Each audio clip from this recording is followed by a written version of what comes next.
नमस्कार दोस्तों, स्वागत है आप सभी का ऑनलाइन अड्डा फर्स्ट यूट्यूब चैनल पे। इस वीडियो में हम बात करेंगे 22,000 सीटों के बारे में। इसके अलावा एडेड जूनियर शिक्षक भर्ती, नई प्राथमिक शिक्षक भर्ती और एनआईओ डिलेट करने वाले छात्रों के बारे में। तो चलिए दोस्तों, वीडियो शुरू करते हैं। वीडियो को कर दें लाइक, साथ में शेयर और चैनल को सब्सक्राइब करना बिल्कुल ना भूलें, जिससे कि आपको इसी प्रकार की ऑथेंटिक जानकारियाँ सबसे पहले मिलती रहें। इस चैनल के माध्यम से लगातार आप सभी को तमाम जानकारियाँ दी जाती हैं, तो लाइक करके साथ में शेयर अवश्य कर दिया करें। तो चलिए दोस्तों, वीडियो शुरू करते हैं। जैसा कि आप सभी जानते हैं कि 22,000 सीटों को लेकर काफ़ी गर्मा गर्मी आपको देखने के लिए मिलती है प्रदेश के अंदर। ये जो 22,000 सीटें 68,500 की बची हुई सीटें हैं, इनको लेकर 68,500 के छात्रों की तरफ से बहुत सारे धरना प्रदर्शन दिए गए, लेकिन वहाँ पे कुछ नहीं हुआ। अभ्यर्थी हाई कोर्ट के अंदर गए, वहाँ पे भी कुछ देखने के लिए नहीं मिला। जब अभ्यर्थी डबल बेंच पहुंचे तो वहां पे तारीख में तारीख और तारीख पे तारीख का सिलसिला चलता रहा। ऐसे ही कुछ अभ्यर्थियों की तरफ से सुप्रीम कोर्ट में भी याचिका दाखिल कर दी गई हाई कोर्ट के आदेश के खिलाफ। हाई कोर्ट का आदेश ये था कि 22,000 सीटों पर सरकार नई भर्ती निकालेगी। ये भी बहुत पुराने समय पहले आदेश जारी किया गया था, लेकिन उसके बाद आप सभी जानते हैं कि ना तो डबल बेंच का फैसला आया और ना ही सुप्रीम कोर्ट में कोई सुनवाई हुई। तो वहीं दूसरी तरफ 69,000 के चयनित अभ्यर्थी जो कि 60-65 पे क्वालिफाई हुए थे, उनके माध्यम से उनका कहना है कि जब सरकार की ओर से 60-65 कट ऑफ लगाई गई थी, सरकार के पास योग्य अभ्यर्थी हैं, तो उनको यहाँ पे इस भर्ती के अंदर मौका दे दिया जाए, जिसको लेकर लगातार लखनऊ के अंदर धरना प्रदर्शन चला। 50 से 55 दिन छात्रों ने धरना प्रदर्शन दिया। अभी भी लगभग 80 से 85 दिन हो गए हैं, सरकार की ओर से कोई फैसला देखने के लिए नहीं मिला। छात्रों ने टंकी पर चढ़कर प्रदर्शन भी किया, मुद्दा हाईलाइट भी हुआ, लेकिन उसके बावजूद अभी तक कोई अंतिम फैसला देखने के लिए नहीं मिला। सरकार की ओर से एक कमेटी का गठन भी किया गया, जिसके माध्यम से नई प्राथमिक शिक्षक भर्ती के जो अभ्यर्थी थे उनके साथ मुलाकात हुई। तो वहीं दूसरी तरफ 22,000 वाले अभ्यर्थियों के साथ मुलाकात हुई और ऐसे में आरक्षण से संबंधित मुद्दे को लेकर भी मुलाकात देखने के लिए मिली। लेकिन जैसा आप जानते हैं कि कमेटी के माध्यम से अभी तक कोई फैसला नहीं हुआ। उसी के क्रम में छात्रों की ओर से 22,000 को लेकर अभी भी धरना प्रदर्शन जारी है। अभ्यर्थियों की ओर से अपने खून से लिखे गए पत्र को सीएम योगी को भेजा गया है। उनका कहना है कि इन 22,000 सीटों पर जो भर्ती का विज्ञापन न जारी करते हुए उनको 1,37,000 सभी पदों को भरा जाए और जो भी पद खाली हैं उनके अंदर कहीं ना कहीं जो 68,500 के पद हैं उस पर 60-65 से क्वालिफाई अभ्यर्थी को नियुक्ति पत्र दिया जाए। जैसा कि आप सभी यहाँ पे देख पाए, छात्रों की तरफ से बताया जा रहा है कि सबने निवेदन है, अभ्यर्थी काफ़ी लंबे समय से 4 महीने हो चुके हैं एससीईआरटी पर भूखे प्यासे धरना प्रदर्शन देते हुए दिखाई दे रहे हैं, परिवार से दूर बैठे हुए। ऐसे में कहने की योग्य अभ्यर्थियों को 1,37,000 टोटल पदों को भरते हुए छात्रों को जो नियुक्ति पत्र हैं वो दिए जाएं, इसको लेकर जो मांग है वो की गई है। नीचे आप सभी देखेंगे प्रार्थियों की अगर बात की जाए तो 60-65 पास अभ्यर्थी 25/10/2021 का पत्र है, मतलब कि कल की तारीख में छात्रों की तरफ से लिखा गया है, जिसको लेकर आज के समाचार पत्रों के अंदर भी आपको जानकारी देखने के लिए मिलेगी कि शिक्षक भर्ती से संबंधित अभ्यर्थियों के माध्यम से सीएम योगी को खून से लिखा हुआ जो पत्र है वो भेजा है। जैसा कि आप सभी देख पाए, एससीईआरटी पे काफ़ी लंबे समय से अभ्यर्थी धरना प्रदर्शन दे रहे हैं, रिक्त पदों के भरे जाने की मांग भी कर रहे हैं।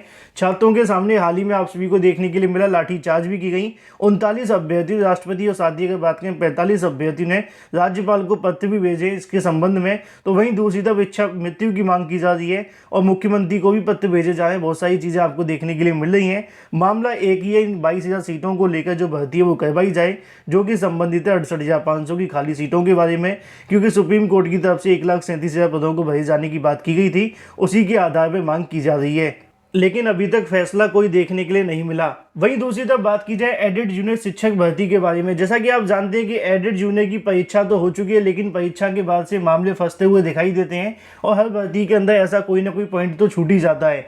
हाल ही में एडेड जूनियर शिक्षक भर्ती के अंदर जब आपकी परीक्षा हुई तो परीक्षा के अंदर कक्ष निरीक्षकों के माध्यम से कुछ ऐसी गलतियां कर दी गई, जिसके चलते बहुत सारे अभ्यर्थियों का जो भविष्य है वो अधर में लटक गया है। ऐसे बहुत सारे अभ्यर्थी हमें देखने के लिए मिले एडेड जूनियर भर्ती के अंदर, जिन्होंने 2 गोले को काला कर दिया था। उनके माध्यम से यहाँ पे मांग की गई पीएनबी सचिव से कि ऐसे अभ्यर्थी जिनके माध्यम से ओएमआर के अंदर 2 गोले काले किए गए हैं, उनके परिणाम को जारी किया जाए या फिर ओएमआर के अंदर संशोधन का मौका दिया जाए। छात्रों की तरफ से आरोप ये भी लगाया गया कि उन्होंने अपनी मर्जी से ऐसा नहीं किया, ये जो भी करवाया गया वो कक्ष निरीक्षकों के माध्यम से किया गया। कुछ अभ्यर्थी के 2 गोले काले रह गए तो कुछ के माध्यम से उसको छुड़ाने का प्रयास किया गया। छुड़ाते समय जानकारी ये भी मिली कि उनकी ओएमआर के अंदर छेद भी हो गया।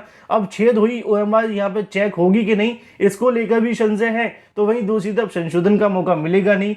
ओएमआर को लेकर अब यहाँ पे कहने की छात्रों की ओर से एक याचिका कोर्ट के अंदर डाली जा रही है और उनका कहना है कि रिजल्ट के ऊपर स्टे लगाते हुए पहले पीएनबी के उन अधिकारियों के ऊपर कार्रवाई की जाए जिनके माध्यम से कक्ष निरीक्षकों को यहाँ पर जानकारी नहीं दी गई थी। सीधे तौर पर कहा जाए तो एडेड जूनियर शिक्षक भर्ती के अंदर एक बार फिर से मामला कोर्ट में जा रहा है और कोर्ट के अंदर ये नहीं बताया जाएगा। उनका कहना है कि कोर्ट के अंदर इस बात को रखा जाएगा कि कक्ष निरीक्षकों के निर्देश के आधार पर छात्रों की तरफ से ओएमआर के अंदर 2 गोले काले किए गए हैं, जिसके चलते उनका जो परिणाम है पीएनबी की ओर से जारी नहीं किया जाएगा। पीएनबी के सामने भी प्रत्यावेदन दिए गए थे। हालांकि ओएमआर में संशोधन को लेकर कोर्ट के भी ज़्यादा अच्छे फैसले देखने के लिए नहीं मिलते हैं, क्योंकि कोर्ट भी इस मुद्दे को लेकर मना कर देती है।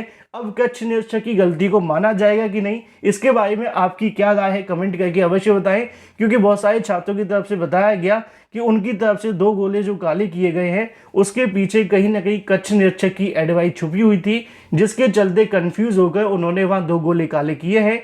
पीएनबी सचिव का साफ साफ कहना है कि ऐसे अभ्यर्थियों का परिणाम जारी नहीं किया जाएगा। अभ्यर्थी पिछले 4-5 दिनों से लगातार प्रत्यावेदन सौंप रहे हैं। अंत में जाकर उनकी तरफ से फैसला लिया गया है कि वो हाईकोर्ट के अंदर जाकर इस मुद्दे को लेकर मांग की जाएगी और रिजल्ट पे स्टे वगैरह भी आपको देखने के लिए मिलेगा। मतलब मांग की जाएगी, इसको लेकर उनकी तरफ से याचिका दाखिल होगी। लेकिन परिणाम आने से पहले एक बार फिर से एडेड जूनियर शिक्षक भर्ती कोर्ट के अंदर जाने वाली है। जो भी अपडेट होगी आपको इस चैनल के माध्यम से दे दी जाएगी। लेकिन वहीं दूसरी तरफ बात की जाए अपनी अगली अपडेट के बारे में, नई प्राथमिक शिक्षक भर्ती को लेकर उत्तर प्रदेश में काफ़ी लंबे समय से नई प्राथमिक शिक्षक भर्ती का इंतजार किया जा रहा है, जिसके अंदर कभी बीएड छात्रों की तरफ से तो कभी बीटीसी छात्रों की तरफ से अलग अलग मांगे देखने के लिए मिलती हैं। लेकिन सबसे पहले मैं आपको बता दूं कि एनआईओएस से डीलेट करने वाले छात्र जिनको हाल ही में यूपीटीईटी 2021 के अंदर संशोधित करते हुए मतलब आदेशित करते हुए यहाँ पे आवेदन करने का मौका दिया गया है, उन सभी छात्रों को बाहर किए जाने को लेकर विरोध शुरू हो चुका है। यूपीटीईटी के अंदर एनआईओएस से डीलेट करने वाले छात्रों को मांग की गई कि इनको बाहर कर दिया जाए। एनआईओएस से डीलेट करने वाले प्रशिक्षुओं को यूपीटीईटी में शामिल करने को लेकर विरोध शुरू हो चुका है। 2 वर्षीय डीलेट अभ्यर्थियों के माध्यम से सोमवार को परीक्षा नियामक अधिकारी के बाहर प्रदर्शन किया गया। सचिव को ज्ञापन भी सौंपा गया, जिसके क्रम में उनकी तरफ से मांग की गई कि उत्तर प्रदेश के अंदर लाखों की संख्या में बीएड करके अभ्यर्थी बैठे हुए हैं, माफ कीजिए डीलेट करके अभ्यर्थी बैठे हुए हैं, उनकी तरफ से यहाँ पे ज्ञापन सौंपा गया था। तो वहीं दूसरी तरफ अगर बात की जाए नई शिक्षक भर्ती के विज्ञापन के अंदर संशोधन की मांग की जा रही है। उनका कहना है कि बीएड करने वाले छात्रों को भी इस भर्ती से बाहर कर दिया जाए। पीएनबी साथ में शासन को लगातार इसके संबंध में लेटर भेजे जा रहे हैं। मैं आप सभी को दिखा दूं, यहाँ पे आप सभी को देखने के लिए मिलेगा कल की तारीख में अभ्यर्थियों के माध्यम से पीएनबी सचिव को जो लेटर है वो भेजा गया, ज्ञापन सौंपा गया, जिसके क्रम में आपको जानकारी देखने के लिए मिलेगी। यही सेम लेटर भेजा जा रहा है मुख्यमंत्री योगी को भी। यहाँ पे आप सभी को जानकारी देखने के लिए मिलती है सेवा में सचिव परीक्षा नियामक अधिकारी एनआईओएस से डीलेट करने वाले अभ्यर्थी साथ में बीएड करने वाले अभ्यर्थियों को यूपीटीईटी साथ में सुपर टीईटी के अंदर शामिल नहीं किए जाने की मांग को लेकर और नई प्राथमिक शिक्षक भर्ती के संबंध में विषय को लेकर जो ज्ञापन है वो सौंपा गया है। ये जो लेटर भेजा जा रहा है पीएनबी सचिव को भी दिया गया है, इसके अलावा मुख्यमंत्री योगी को भी भेजा गया है, जिसके क्रम में उनका कहना है कि डीलेट के अंदर जो भी अभ्यर्थी काफ़ी लंबे समय से बैठे हुए हैं, लगभग 5 लाख ऐसे अभ्यर्थी जो काफ़ी लंबे समय से नई शिक्षक भर्ती का इंतजार कर रहे हैं। पिछले 3 सालों से कोई नई शिक्षक भर्ती देखने के लिए नहीं मिली है। इसी बीच हाईकोर्ट की तरफ से एनआईओएस से डीलेट करने वाले छात्रों को भी आवेदन करने का मौका दे दिया गया है। वहीं दूसरी तरफ आप सभी को यहाँ पर भी देखने के लिए मिल जाएगा, उनकी तरफ से मांग की गई है कि एनआईओएस से डीलेट करने वाले छात्रों को साथ में बीएड अभ्यर्थियों को यूपीटेट साथ में एसटेट के अंदर शामिल न किया जाए। उसी के क्रम में यहाँ पे आपको देखने के लिए मिलेगा कि लाखों अभ्यर्थी जो कि डीलेट करके बैठे हुए हैं, उनके क्रम में अगर ध्यान में रखा जाए तो एनआईओएस से डीलेट करने वाले छात्रों को इस भर्ती से बाहर करते हुए बीएड छात्रों को भी नई शिक्षक भर्ती के अंदर बैठने का मौका न दिया जाए। जैसा कि आप सभी देख पा रहे हैं, इन सभी छात्रों की ओर से मांग की गई है। साथ में नई शिक्षक भर्ती का विज्ञापन जल्दी से जल्दी जारी कराए जाने को लेकर भी मांग की जा रही है। अब क्या होगा क्या नहीं ये तो बात की बात है, लेकिन मामला आप सभी के सामने देखने के लिए मिल रहा है, जिसमें बीएड वाले अभ्यर्थी साथ में एनआईओएस से डीलेट वाले अभ्यर्थी को यूपीटीईटी से और बीएड वाले छात्रों को सुपर टेट से बाहर किए जाने को लेकर छात्रों की ओर से विरोध करना शुरू कर दिया गया है, जिसके क्रम में पीएनबी सचिव और साथ में मुख्यमंत्री को ज्ञापन भेजा गया है। लेकिन अब क्या होगा क्या नहीं, ये तो फैसला फिलहाल शासन को लेना है। पीएनबी के हाथ में तो कुछ भी नहीं है। लेकिन यहाँ पे बीएड और बीटीसी के बनाम जो लड़ाई है वो शिक्षक भर्ती विज्ञापन आने से पहले ही शुरू हो चुकी है। इसके बारे में आपकी क्या राय है, कमेंट करके अवश्य बताएं। वीडियो पसंद आया तो वीडियो को लाइक कर दें, साथ ही शेयर कर दें और चैनल को सब्सक्राइब करना बिल्कुल ना भूलें।